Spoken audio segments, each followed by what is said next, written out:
Hi. Hey all. Good morning. Lovely to have you all here for our first community breakfast of the year. Yes. Love that energy. Finally. Um, so this session we've invited one of our new service provider partner called Mellakka Helsinki on stage to talk more about a very interesting topic, something we've actually got requested by from the community. So something new. We've had similar sessions before, but it's always good to have these, once a year with a different partner. You get new angles, and it's not information that goes old. But I'm not going to delve into more detail about the topic because I'm not the expert here. We've invited Jenni and Annina from Mellakka. They'll take the stage next. They'll talk about their business domain. And then at the very end, we'll have some time for questions.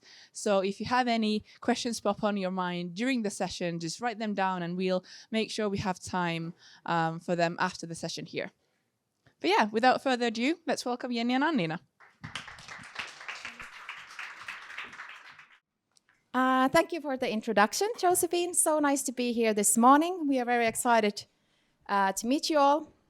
So we are here to talk a bit about thought leadership to help you get started to build your own professional profile as well.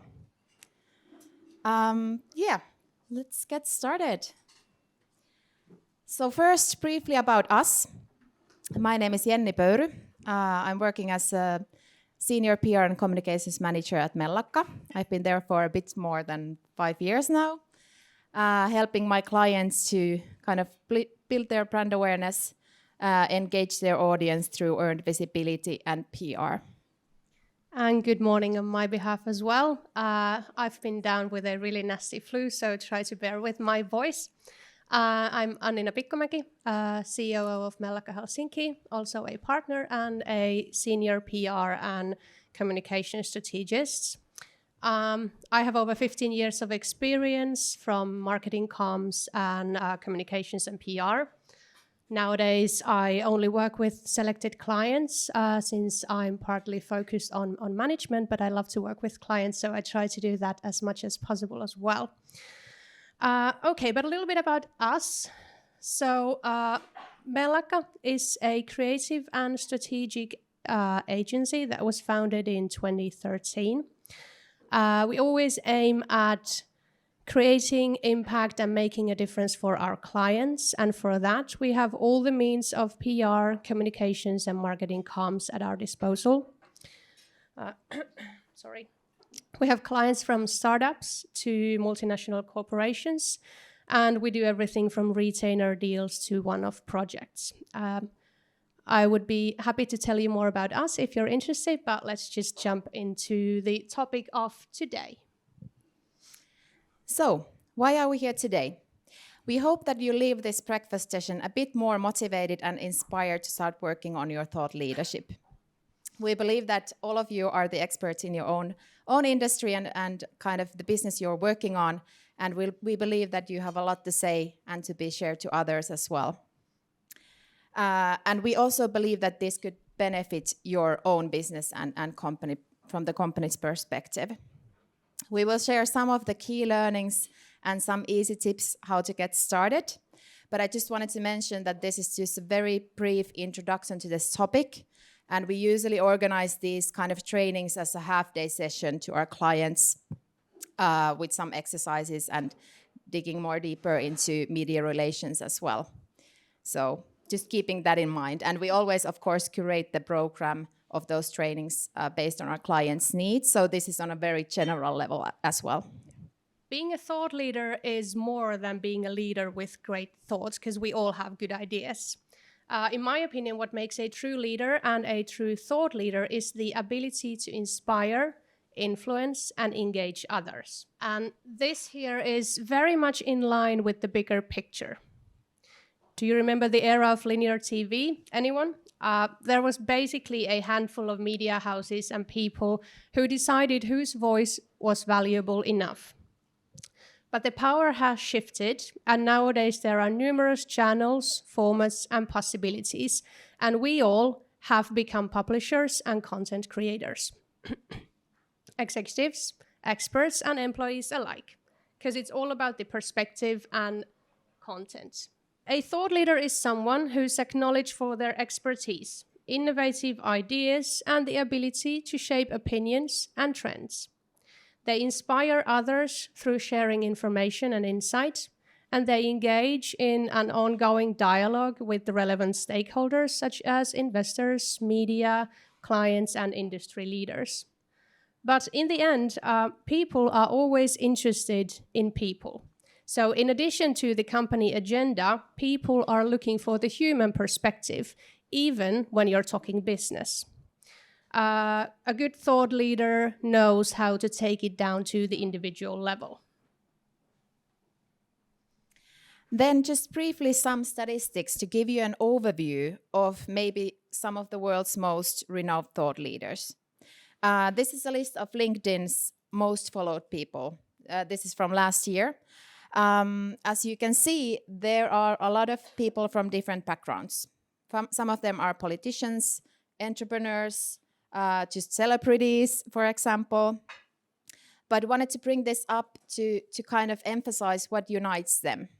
As LinkedIn is a kind of work-related channel, I think we can all agree that these people have been able to kind of build their professional profile in a remarkable way. And they are, of course, thought leaders in their own field of expertise.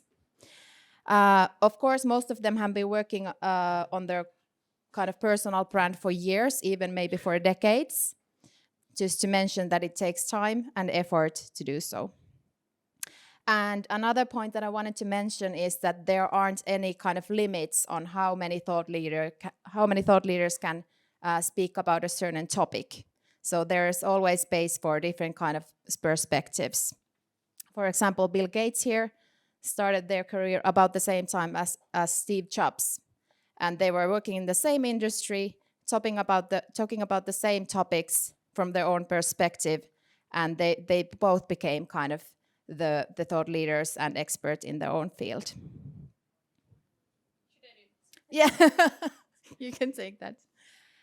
So maybe after this session, you will take a look at your own industry, see who are the thought leaders at this moment in your own field, and maybe even set up a goal where you want to be, let's say, in 1 year or in 2 years. Don't we all just love a good buzzword? But believe us, there's more to thought leadership than that. I don't think I really need to sell you the importance of thought leadership since you're here, and I can only assume that you're already interested in the subject, so well done. But let's just briefly go through the benefits of thought leadership for a brand. At best, personal thought leaders are a valuable asset to any business. The credibility and visibility are transferred from a person to the brand. And media and investors are both active on social media. They're always on the look for new people and new companies. Sorry. And thought leadership can smoothen your path with media opportunities and funding rounds. And building thought leadership is very cost effective when you think of the advertising value equivalency, even if it requires time and resources. But the earned media is sort of the holy grail, which this is a clear path to. And whether you're a startup looking to scale up or a globally operating company, the competition for the best talent is fierce. And thought leadership is most likely to work in your favor when you're trying to attract top talent. And something that I just really like to emphasize is that whether you work in B2C or B2B, you're essentially still dealing with a human being. So in the end, it's a person who buys the products and services for their company. And thought leadership can make a difference in and through all sectors. So altogether, many good reasons to start building your thought leadership today, but I'll still pick one for some closer look, which is strategy. Thought leadership is a valuable strategic tool So I recommend that you look at it as a marketing or content strategy, because incorporating thought leadership into your strategy makes it easier to justify the time and the resources it inevitably requires. It shouldn't be just something you do on the side. That's probably not the most efficient approach to it. So first of all, you need to set your goals and define your target group. What is it that you know and are passionate about? And then go further and define your perspective on the matter. And it's good to remember that people use social media both professionally and in their spare time. So being a thought leader doesn't mean that you have to be a bore. It's important to find your own style and voice. Also, pick your channels carefully, because you don't need to be in every one of them. You need to think where your audience is. And make friends with the algorithm. Know what kind of content works in each channel. For example, our carousel posts are super algorithm friendly on Instagram at the moment. But remember that content is king. So make sure that all your material is always top notch. And you don't need to do all this all by yourself, because being a thought leader doesn't necessarily mean that you're a great photographer, unfortunately. So ask for help if needed. And also cooperate when possible. Companies, influencers, opinion leaders make use of each other's visibility and reputation. Yeah, so as Annina just previously mentioned, that everybody can be a thought leader these days, but it requires a lot of work. It doesn't happen with one post on LinkedIn or one networking event. It requires that you have expertise, insights, maybe cutting-edge perspective, but it also requires patience, a lot of work and time. So you need to be in it for a long term. And we are here to get you kind of started to work on that. Yeah, no worries. Yeah, so I just wanted to ask that how many of you are already using some social media channels to kind of build your professional profile? Okay, nearly everyone. Okay, are you doing that once a week? Once in 2 weeks? Once a month? Even more often? Every day. Okay, you're professionals already. That's great. Well, just wanted to mention that there are other ways to build thought leadership as well than just social media. It could be opinion pieces, byline articles, podcasts, panel discussions, for example. And all of these forms support your goal to share your expert view on the target audience, kind of raising the awareness of your personal brand, but also your company's brand. It's kind of establishing you and your team as the go-to contacts for features and comments, for example. So we just want to encourage you to be active and keep your eyes open for different kind of opportunities where to work on that as well. But since our time is quite limited today, this morning, we wanted to focus on the social media side, as we think it's also quite efficient, but it's the easiest way to get started. And just to kind of support that idea, where we want to focus this morning, we wanted to bring you some statistics and research results from the last couple of years. The first one here on the left, it's done by University of Helsinki already in 2017, stating that already back then, 90% of Finnish journalists are using social media to find story ideas and interesting profiles for their stories. The second one is a global research stating that 40% of journalists are looking for trending topics from social channels. And then the third one is about channels itself. LinkedIn and Instagram are the most used by the journalists for their work. And we all know that Twitter, well, these days it's called X, has been a bit unstable and a bit unclear what the future looks like. So it's not that popular anymore. And then the last one here, I think it's quite interesting, as it states that also the journalists want to be thought leaders in their own field. They use social media for sharing their own contents, but also to interact with their audience and network, which gives you a great opportunity to get in touch with them and start connecting and maybe even talk online about the stuff that they're writing about your industry. Now, how to get started? Well, you've all started already, obviously, which is perfect, but let's just go through some basics still. So time is money and we don't want to waste it. So set a realistic goal and keep your focus. Think of the right people and profiles and start working on your own network right away. Be open. Follow ongoing discussions and start or take part in conversations. And it doesn't have to be something groundbreaking every time. You can't set the bar too high, but just participate to make it a routine. We all can learn something new every day, so listen, adjust, and be interested in what others have to say as well. And be active, because it's all about staying consistent. And lastly, keep your enemies close. And by this, we mean that go and follow what your competitors are doing, since you most likely have something to learn from them as well.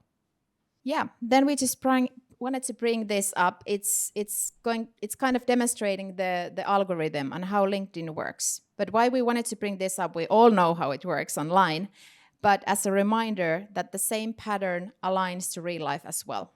We are all talking about different kind of topics, interesting companies, persons we have just met with our peers and colleagues. So just a reminder that keep your eyes open and find new kind of opportunities all the time and everywhere. And since you're all kind of professionals already, some of these might sound a bit obvious at this point, but just as a reminder as well. So take a moment to think what you want to achieve with your thought leadership and what are your resources at the moment.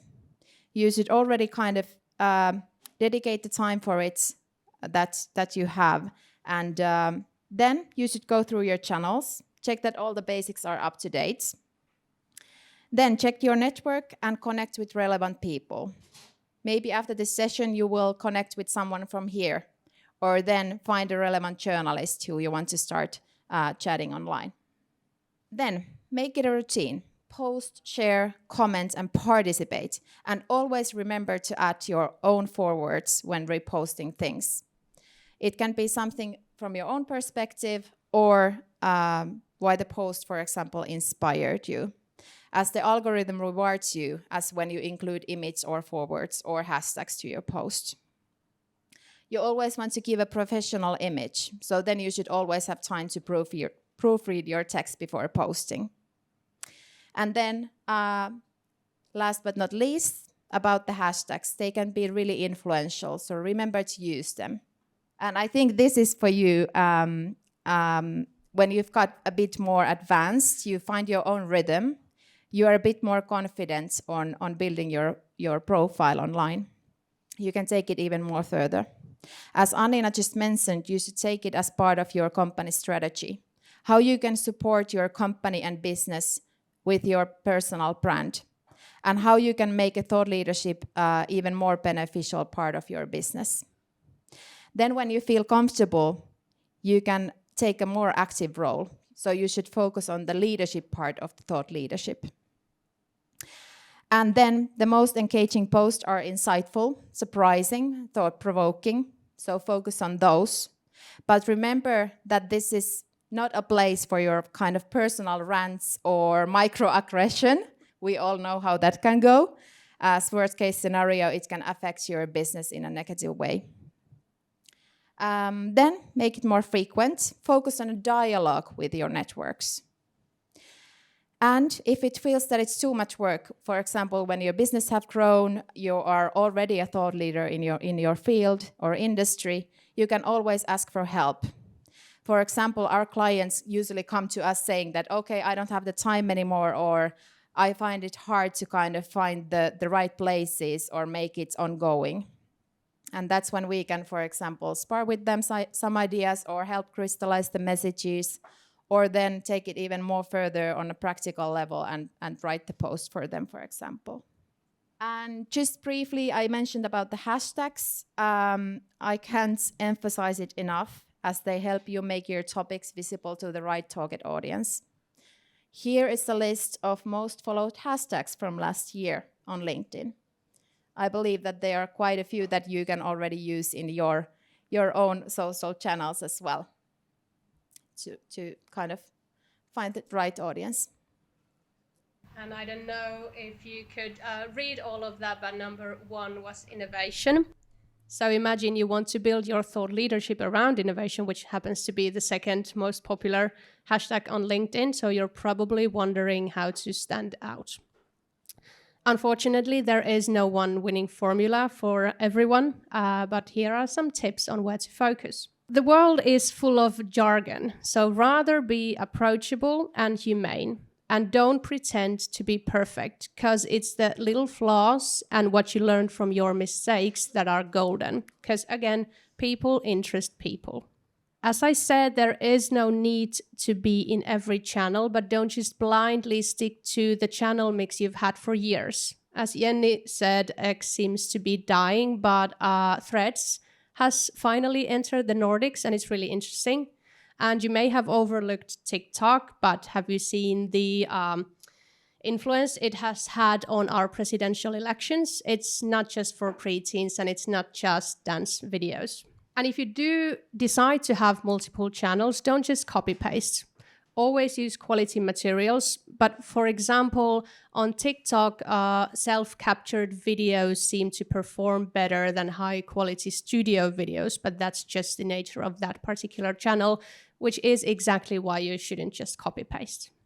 And thought leaders are essentially problem solvers. So speak from the angle of your customers and their needs. What is the challenge you're providing solutions to? And what is the societal impact of your brand and its services or products? Solutions and results are always interesting. Sustainability and values used to provide a competitive edge, but nowadays they are a prerequisite for basically any business. Do not greenwash, obviously, but think of how to bring out your values and at least be prepared to answer sustainability questions. And lastly, focus on the path you've chosen, be genuine, and always admit if you don't know something yet. We're coming to an end of our brief presentation. We just wanted to make a brief summary of the key takeaways today. So first one here. There are always people behind all industries and companies, and you should keep that in mind. Think thought leadership as a strategic tool for developing your business. Then, don't forget the power of networks. And find your own rhythm and stick to it. That's about it. Thank you.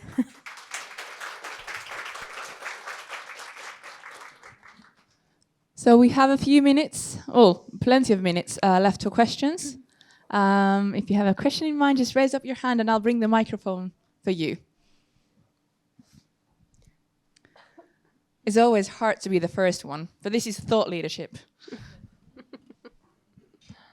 Hi, my name is Marika. Hi. I was thinking about the hashtags because there has been a lot of talk going around that are they dying? Are they going away? So do you still think they're relevant at the moment, or what's your take on it?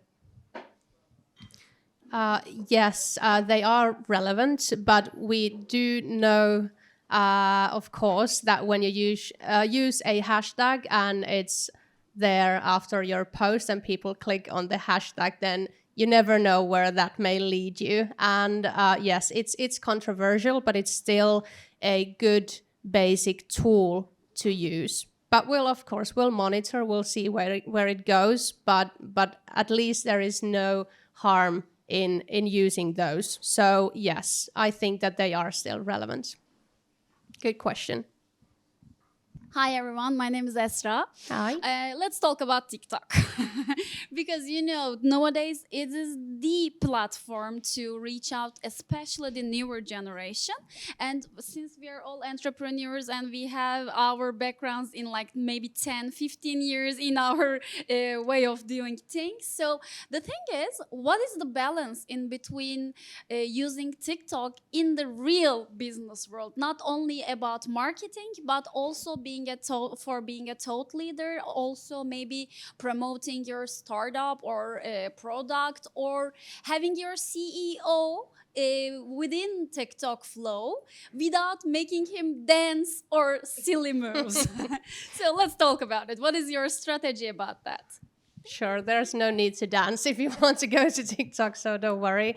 One of my favorite examples maybe is the company called Smoothie. I don't know if you know it, but it's a cosmetics brand. And the founder of the company, she has her own TikTok profile and then the profile for her company as well, which are basically sharing kind of these similar sort of stories, but her personal TikTok, where she doesn't dance, she only discusses the qualities of her product, she discusses her brand, cosmetics in general, and she does all of these like sort of how-tos and just tries out different products, and it's way more interesting when she does that on a personal level, and you can see it when you look at her followers and the likes and reaches of her posts. So basically it's the same kind of content, but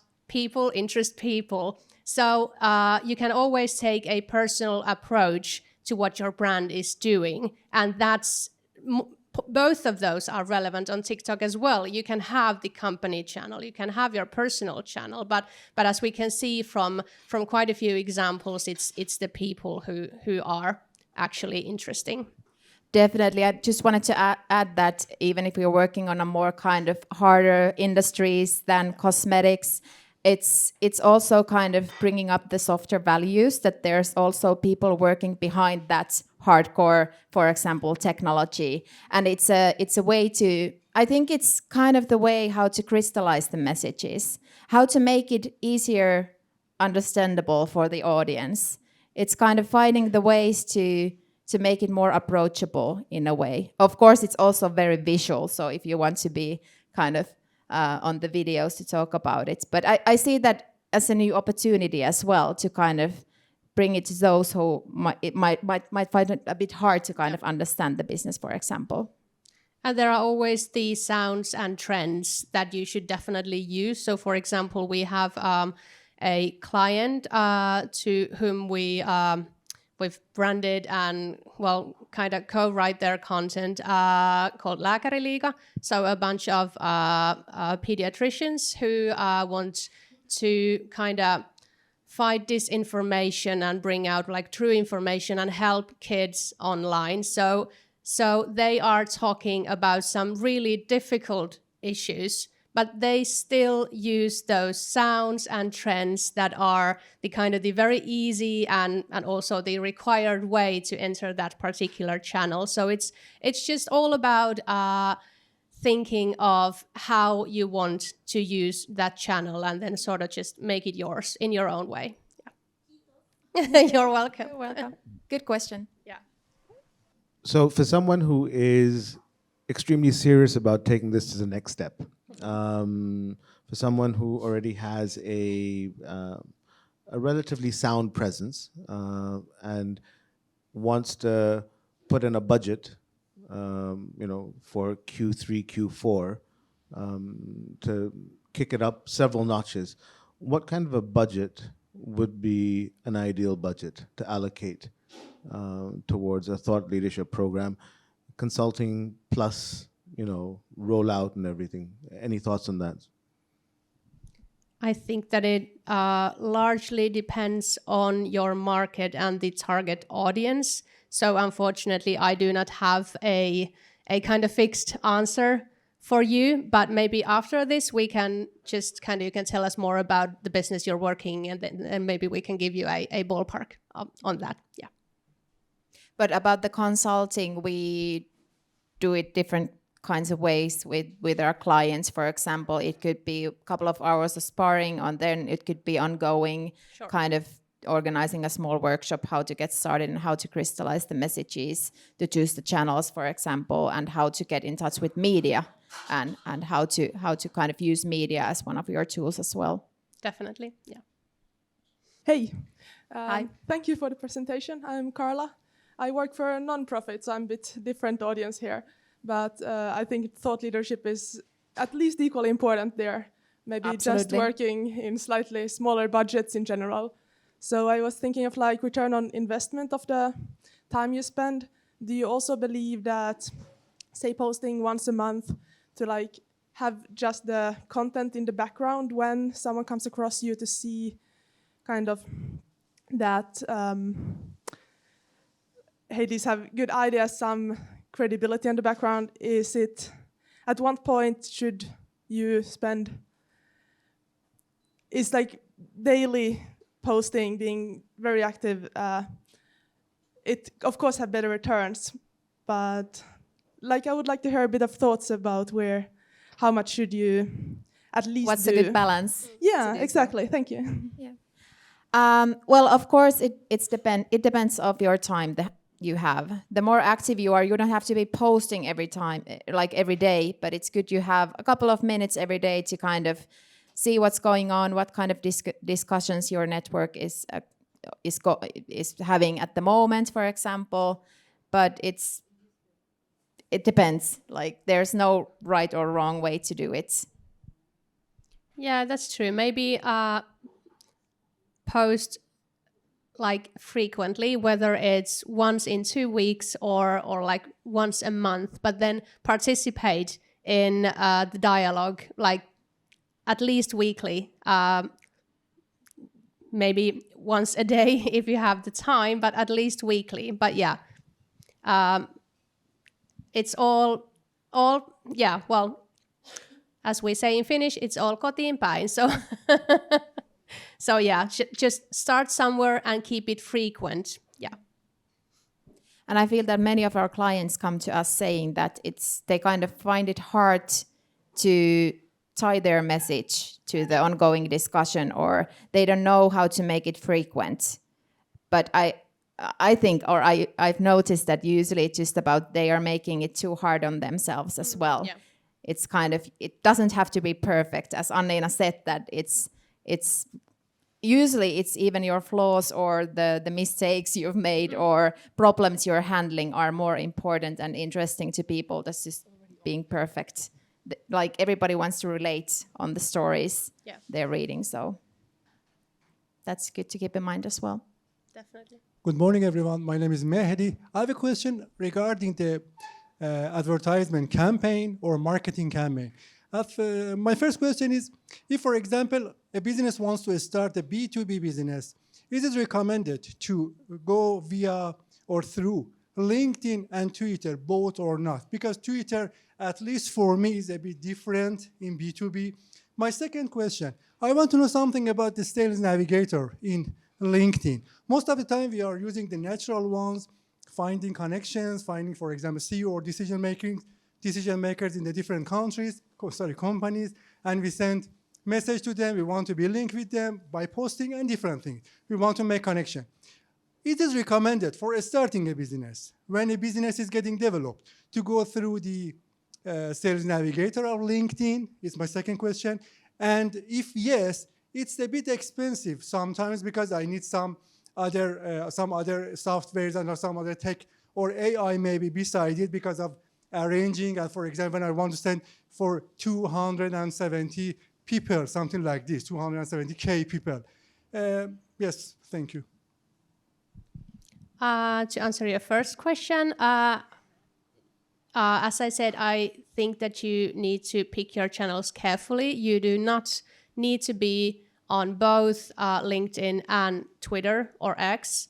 If you only choose one of them, I'd probably recommend, not knowing your situation any further, I'd recommend going on LinkedIn, since all the challenges with X lately. And LinkedIn is an expensive channel, which is exactly why we would like to emphasize the sort of earned media side, the thought leadership side of using it. So building your network and using that to get your message through and spread wider.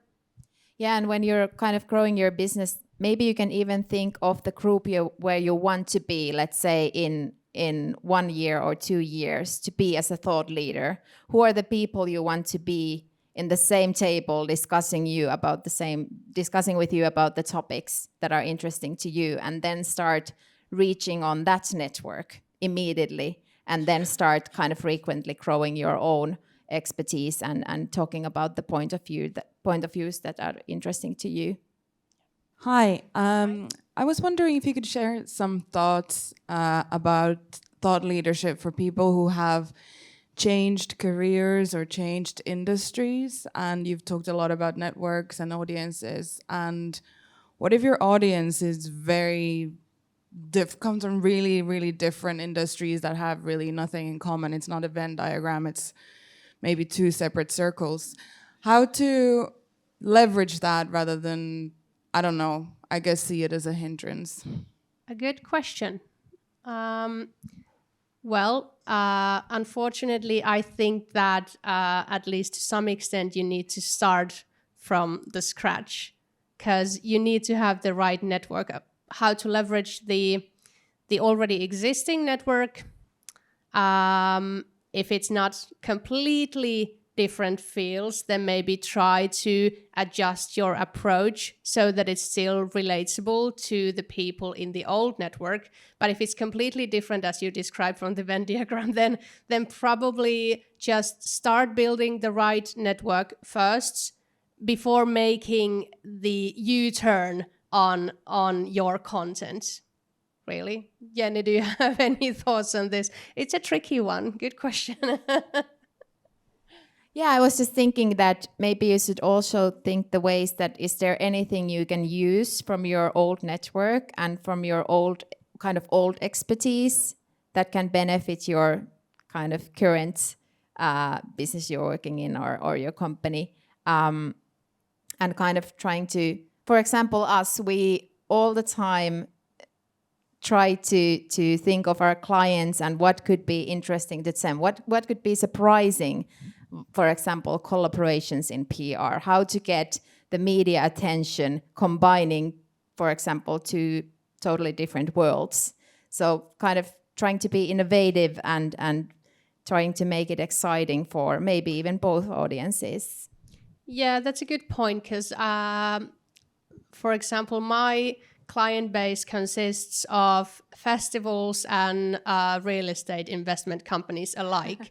So I know that it's versatile, but basically it's actually the same methods and the same measurements that you use whether you're working in here or here. So there's always the combining factor, and you can maybe emphasize the other sort of, like, not the actual substance knowledge, but maybe what's in there, like organizationally, the values, the management side, and so on. So yeah, I'm sure that there's some common ground to maybe start growing on. But yeah, a really good question. Hey, I'm Nina from Rescue Club.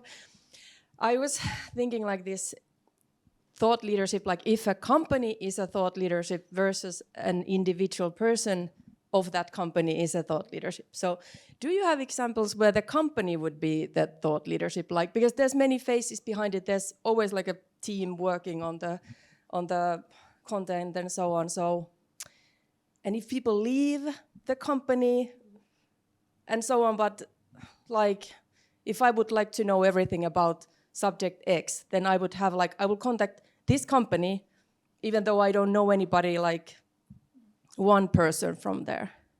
But if it's always like the CEO, then he's the face of the company, and then CEOs leave, they get fired.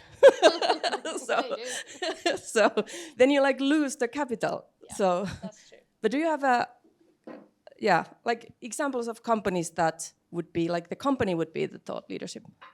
Yeah, for example, I have one client. They are working on this very patented innovation on, for example, electric motorcycle, and it's a quite new brand, but it's also a pioneer in their own field.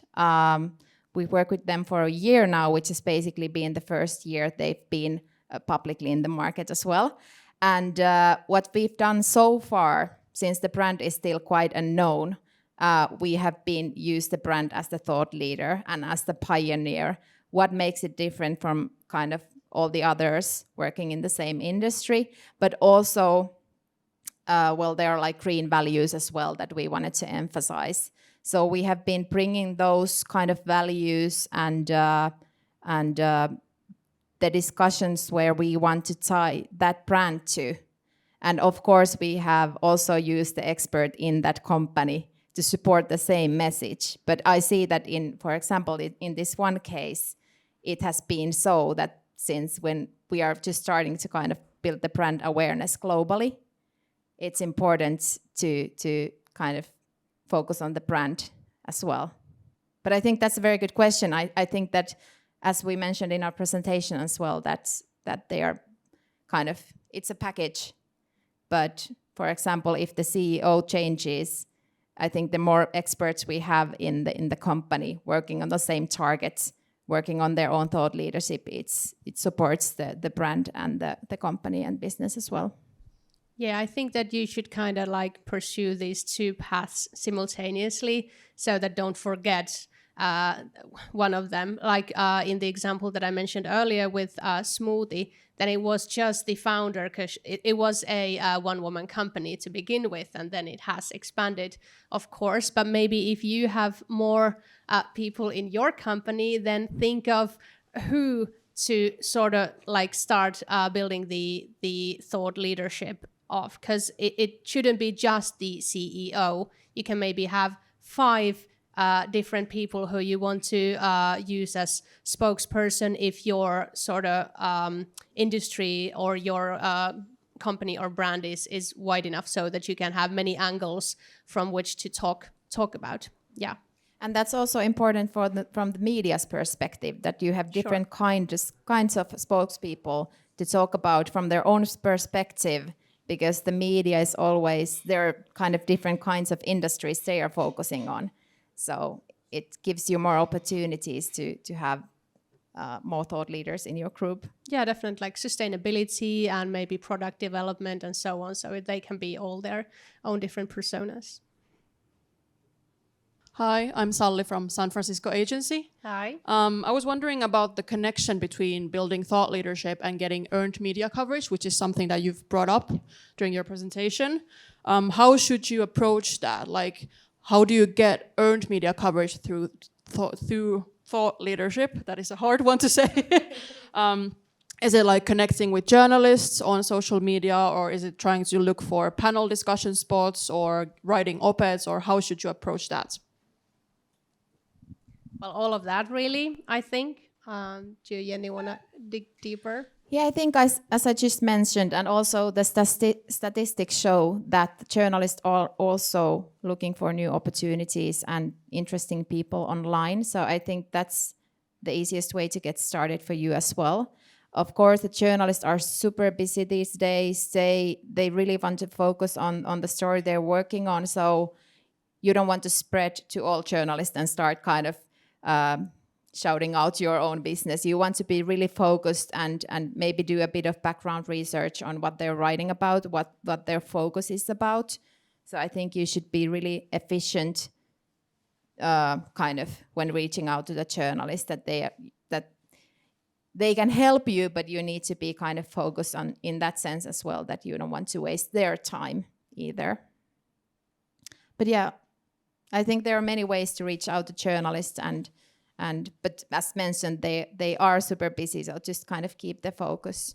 Yeah, actually, those same surveys that Jenni previously explained from our deck, they go on and tell you that if you're constantly pitching the wrong journalist, I mean, someone who doesn't really write about your industry or what you want to say, you're kind of in danger of being blacklisted with those journalists. So always do your background work and check before you approach to journalists. One question from me also. I'm Violetta from Maria01. So how do you measure thought leadership? Like which metrics do you use and how often you track that? Well, if your goal is to get earned media through thought leadership, then it's probably the earned media hits and the coverage and the quality of those. You can also use social media metrics if that's sort of your forte, where you want to be. Maybe new leads, things like that. It kind of depends on where you're focused, but it's probably a combination of all of these things and some more things to add to it as well. And a good point is also to kind of analyze the dialogue you're having on your networks. If you see that, okay, these topics are really working, I'm engaging my audience, and it's a good discussion on my kind of, for example, LinkedIn profile, it's really good visibility for you as well. So I think that's also good to kind of analyze what works and what doesn't. Okay, I wanted to hear your professional take on it. What about the new generations like Alpha? Because everything is rapidly changing, transforming into something that is not in the textbook, and probably our strategies of today will not work for them. For example, I'm managing some major influencers, and the content they are creating cannot be controlled, and when we try to control it, it doesn't have the same impact of they are going. Will we be able to... I'm just asking for your professional opinion. Maybe we'll talk in detail later in person, but will we be able to transform our, let's say, conventional or old school strategies to the new generation, like the Alpha, right, sitting right there? Because it seems to me that content is not the king anymore, but the sustainability and the continuity of it is more like it. And the more consumable it is, the more we are getting into the new generation's mind, I think. I just want to hear your professional opinion, but I'll probably bug you personally later because I don't know the country yet, so I want to learn the local take as well. A very good question, thank you. And yes, I think that we can still say that content is king when you think of the algorithms of the different social media channels. It's exactly the new generations that just flick through, and if it's really not interesting, if you don't catch their attention in the first 2 seconds, you've lost them. So that why I think that it's still very relevant to say that content is king. It needs to be captivating. But in addition to content, I think that especially with with all generations, but especially with the younger generations, it's interaction that matters. And that is one thing that we like to sort of bring to all strategies of our clients. How do we interact with the audience? Because, you know, like, well, for example, you said that you can't control the content. TikTok is a very good example of that, because people do stitches and duets of your content, and it's already in all those contexts and forums that you can't control them. It's sort of starting to live its own life. But that's kind of, well, as I said previously, the nature of that particular channel. And if you decide to go there, it's something that you need to start taking advantage of, not be afraid of it. So kind of make friends with the new ways of people using, for example, social media, and know how to take advantage of it rather than being discouraged by it. But yes, we can definitely talk face to face later more on this. Yeah, and we will stay here for a bit if anyone wants to come and talk and change thoughts. I think we've got time for one more question, if there's no questions from the audience. So you mentioned in your Yeah, I'm not taking anyone's turn. You mentioned in the presentation earlier that it's useful and good to not maybe do everything by yourself. So if you need help with a photographer, you just don't need to be a professional yourself. You can use someone else to help you there. So what's your take on using like generative AI and all these new things on building your brand or thought leadership on different platforms? Is there like, what's your take on this? Well, I think you should definitely take advantage of AI. I mean, everyone's already doing it, and if you're not, you're sort of just like lacking behind. But just don't use anything produced by AI without really like going through it, thinking of whether it's really something that you want to say, whether it's in line with your business, your values, your thoughts. But yes, definitely, I think you should go and explore it. But yeah, just make it yours. Don't just use the thing that you get out of there. Use it sort of as a source of inspiration. And if you feel like you've got this writer's block, it's very useful to just prompt something and then maybe think of where your own thoughts start to go and develop whatever you've just gotten from there. And also, I know that it's still very debatable about all the copyrights on like photos, pictures produced by AI. So just monitor the discussion and think of how to use them. Yeah. Do you want to add something in? No, I think that's good answer. Yeah. Thank you so much for listening Thanks, today. everyone. Thank you.